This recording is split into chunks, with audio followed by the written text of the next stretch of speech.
Shalom saudara, haleluya. Selamat datang ke siri renungan ringkas dari Injil Yohanes yang berbentuk soalan dan jawaban. Kiranya kasih karunia dan damai sejahtera melimpahi Anda oleh pengenalan akan Allah dan akan Yesus Tuhan kita. Kita akan lihat Yohanes bab 7, petikan dalam ayat 44 hingga ke 52 dengan tajuk ini. Bagaimana menjadi lebih bijak. Mari kita baca dari ayat 44. Beberapa orang di antara mereka mau menangkap dia, tetapi tidak ada seorang pun yang berani menyentuhnya. Maka penjaga-penjaga itu pergi kepada imam-imam kepala dan orang-orang Farisi yang berkata kepada mereka, "Mengapa kamu tidak membawanya?" Jawab penjaga-penjaga itu, "Belum pernah seorang manusia berkata seperti orang itu." Jawab orang-orang Farisi itu kepada mereka, "Adakah kamu juga disesatkan?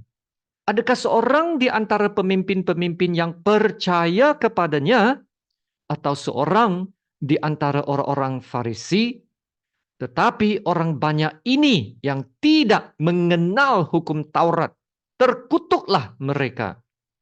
Nikodemus, seorang dari mereka yang dahulu telah datang kepadanya, berkata kepada mereka, "Apakah hukum Taurat kita menghukum seseorang sebelum ia didengar dan sebelum orang mengetahui apa yang telah dibuatnya?"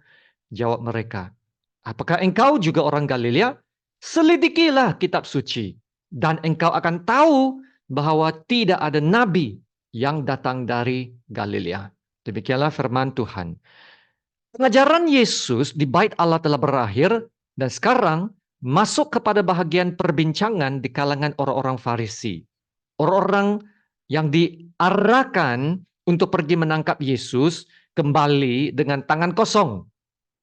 Mari kita lihat soalan edisi ini. Yang pertama, apakah yang menyebabkan penjaga-penjaga tidak dapat menangkap Yesus? Apa maksud kata-kata mereka?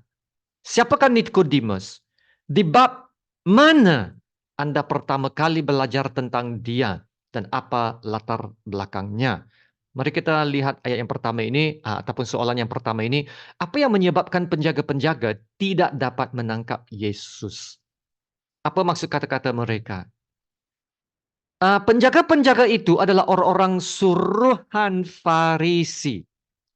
Mereka menangkap Yesus karena ingin membunuhnya. Tapi mereka tidak dapat menangkapnya karena saatnya ini belum tiba, ya. Saatnya belum tiba dan eh, saatnya belum tiba untuk Yesus dimuliakan. Nah, penjaga-penjaga ini juga kagum mendengar pengajaran Yesus, ya. Mereka mengatakan, belum pernah seorang manusia berkata seperti orang itu. Wow. Nah, sebelum ini dalam ayat 15, mereka pikir Yesus bukan seorang yang terpelajar. Tetapi apa yang diajarkan oleh Yesus sungguh luar biasa dan penuh wibawa. Mereka mau menangkap Yesus, tetapi mereka pula yang ditangkap Yesus oleh kata-kata ilahinya. Amin. Ya, hati mereka yang telah ditangkap oleh pengajaran Yesus. Ya, kata-kata dan pengajaran Yesus bukanlah kata-kata manusia biasa. Ya, Yesus berkata sebelum ini dalam bab 6 ayat 63 ini, ya, perkataan-perkataan yang kukatakan kepadamu adalah roh dan hidup. Yesus telah menarik hati mereka dengan kata-katanya. Dan sekiranya mereka percaya, dan Yesus berkata dalam ayat 30 ayat 8 ini, dari dalam hatinya akan mengalir aliran-aliran air hidup. Amin. Adakah hati kita ditarik untuk membaca firman Tuhan? Ya, adakah firman Tuhan itu membosankan? Adakah kita mempunyai kerinduan untuk belajar firman Tuhan. Saudara, satu perkara yang sangat penting dalam petikan ini, dari reaksi penjaga-penjaga dan orang ramai, kita dapat lihat bahwa firman Tuhan membawa kesan kepada mereka. Sama ada hati mereka tergerak dan berubah, ataupun membantah. Sekiranya seseorang itu telah berkali-kali mendengar firman Tuhan dan tidak merasakan apa-apa atau melakukan apa yang difirmankan, ya orang itu telah menjadi suam-suam kuku, tidak panas atau dingin. Suam-suam kuku hati dia, sebab firman Tuhan tidak membawa kesan. Firman Tuhan sesungguhnya itu hidup berkuasa, hidup dan berkuasa. Kita mesti tahu ini. Firman Tuhan hidup dan berkuasa. Dan dapat membawa perubahan kepada hidup. Kita juga harus sediakan hati kita. Melatih hati kita. Ya, supaya sentiasa peka mendengar dan membaca kebenaran-kebenaran Alkitab. Jadi jangan hanya membaca untuk menunaikan suatu tanggung jawab ibadah, tetapi belajarlah ya saudara, dan menyelamilah firman Tuhan sehingga ia dapat benar-benar dihidupkan dalam hati kita. Sebab firman Tuhan itu hidup dan berkuasa. Jadi apabila ada pengisian firman Tuhan dalam hidup kita, kita pun akan menerima hidup dan kita pun akan menerima kuasa. Karena firman Tuhan itu adalah hidup dan berkuasa. Amin.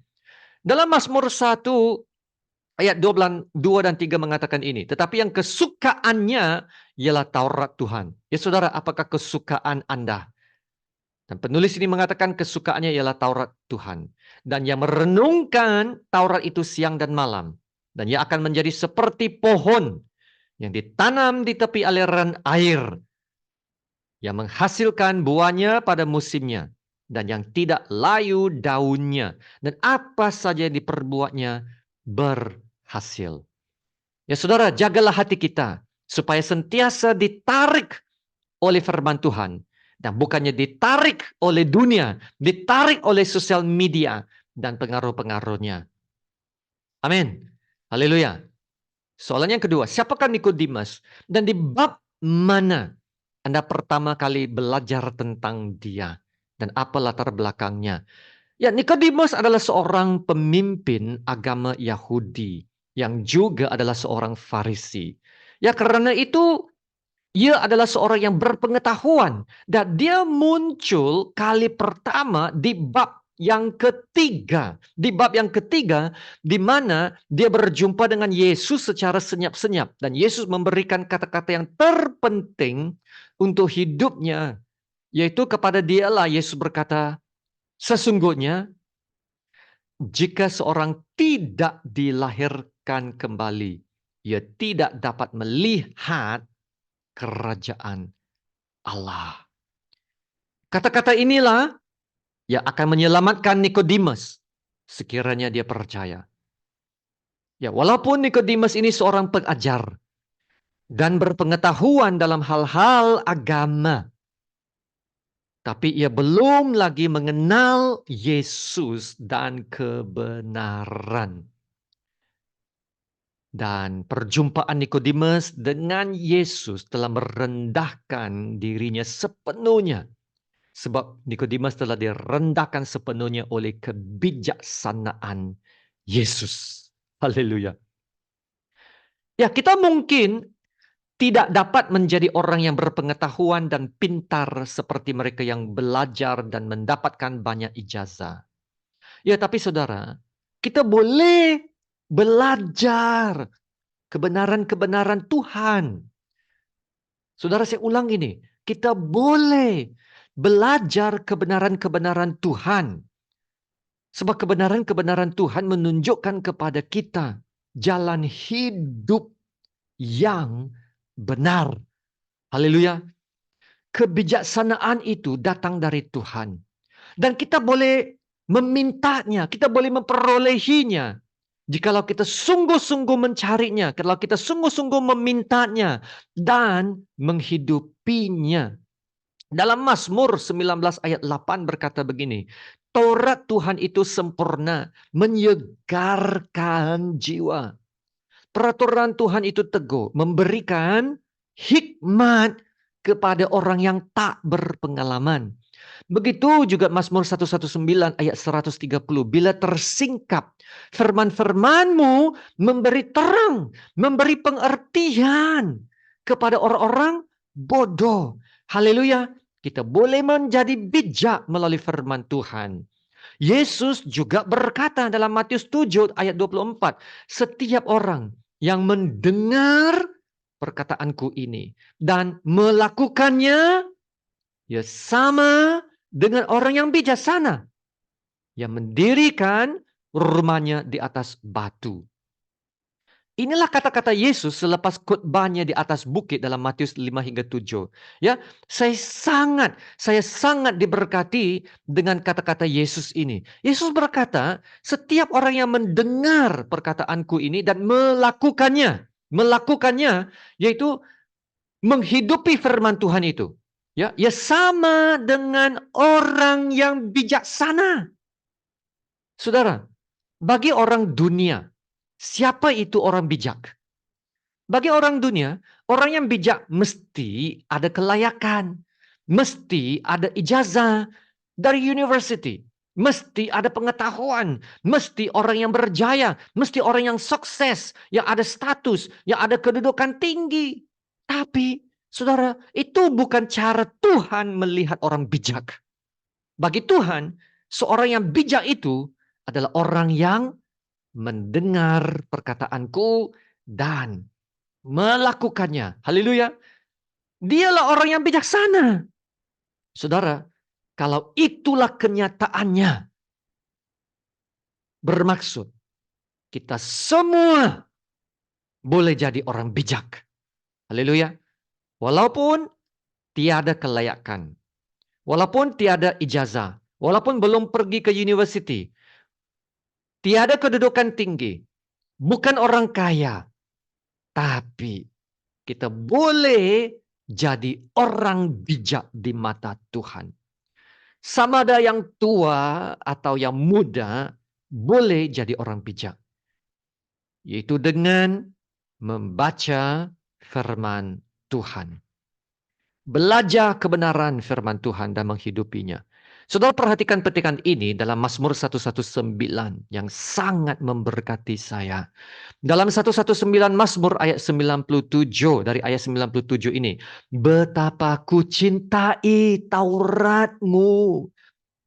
Betapa ku cintai Tauratmu. Aku merenungkannya sepanjang hari. Perintahmu membuat aku lebih bijaksana daripada musuh-musuhku. Aku lebih berakal budi daripada semua pengajarku. Aku lebih mengerti daripada orang-orang tua sebab aku memegang titah-titahmu. Saudara perhatikan, dalam petikan ini, Anda boleh jadi lebih bijaksana. Anda boleh jadi lebih berakal budi. Anda boleh jadi lebih mengerti. Dan semua ini bermula dengan penulis Mazmur ini berkata, betapa ku cintai Tauratmu. Haleluya. Betapa ku cintai Tauratmu. Aku merenungkannya sepanjang hari. Ya, jadi usia tua tidak bermaksud lebih bijak. Tetapi berapa banyak usaha, berapa banyak masa yang kita sediakan untuk merenungkan firman Tuhan. Dan petikan ini juga mengatakan kita lebih berakal budi dari pengajar-pengajar. Iya, pengajar-pengajar memang pintar. Ya, pintar secara akademik dalam hal lahiriah. Tapi kita bijak dalam hal rohani. Amin. Kita bijak dalam hal rohani tentang kehidupan. Kita tahu pengetahuan tentang keselamatan, tentang harapan, ya, tentang perhubungan dengan Tuhan. Kita dapat membangunkan dasar hidup yang lebih teguh lagi, ya. Firman Tuhan itu adalah pelita bagiku dan terang bagi jalanku. Jadi sangat penting untuk kita mengenal kebenaran firman Tuhan. Saudara, Alkitab itu sudah ada. Ya, Alkitab itu sudah ada. Hanya tunggu usaha saja untuk membaca dan merenungkannya. Haleluya. Maka saudara, hari ini kita yang telah mendengar pelajaran ini, jadilah orang bijak.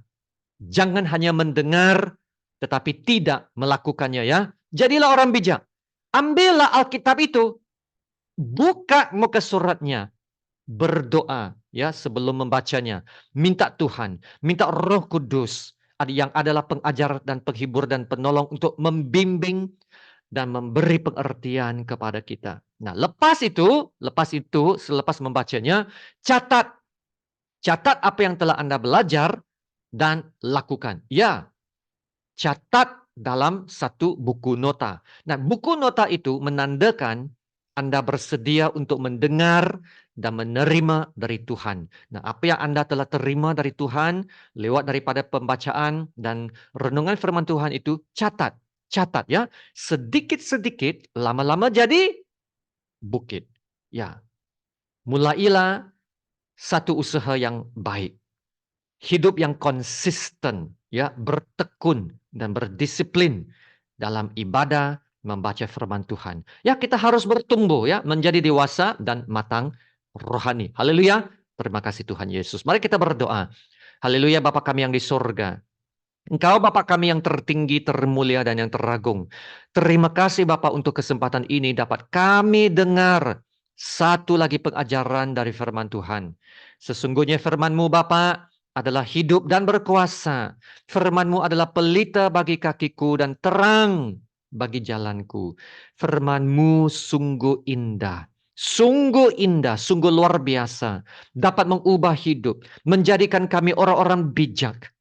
Ya Bapak, kami disedarkan betapa pentingnya kami harus tahu firman kebenaran-Mu. Ya Bapak, pada saat kami mengambil keputusan untuk menjadi lebih sungguh-sungguh beribadah dalam membaca firman-Mu. Tuhan Bapak, Engkau akan tolong kami untuk memiliki hati yang lebih mencintai firman-Mu. Lebih daripada emas, bahkan daripada banyak emas tua. Ya Tuhan, berikan kami pengertian kepada firman-Mu. Ajar kami kebenaran-kebenaran-Mu. Kami mohon semuanya ini. Ya, supaya kami dapat memperbaharui pikiran dan perbuatan kami untuk hidup sejajar kebenaran-Mu. Haleluya. Terima kasih Bapa. Engkau yang telah mendengar doa kami, yang maha tahu, yang maha kuasa, dan yang akan bekerja menurut rencana-Mu yang terbaik bagi hidup kami. Dalam nama Tuhan Yesus, Tuhan yang termulia, kami doa dan ucap syukur. Amin. Sama-sama kita menerima berkat Tuhan. Tuhan memberkati engkau dan melindungi engkau. Tuhan menyinari engkau dengan wajahnya dan memberi engkau kasih karunia. Tuhan menghadapkan wajahnya kepadamu dan memberi engkau damai sejahtera. Amin.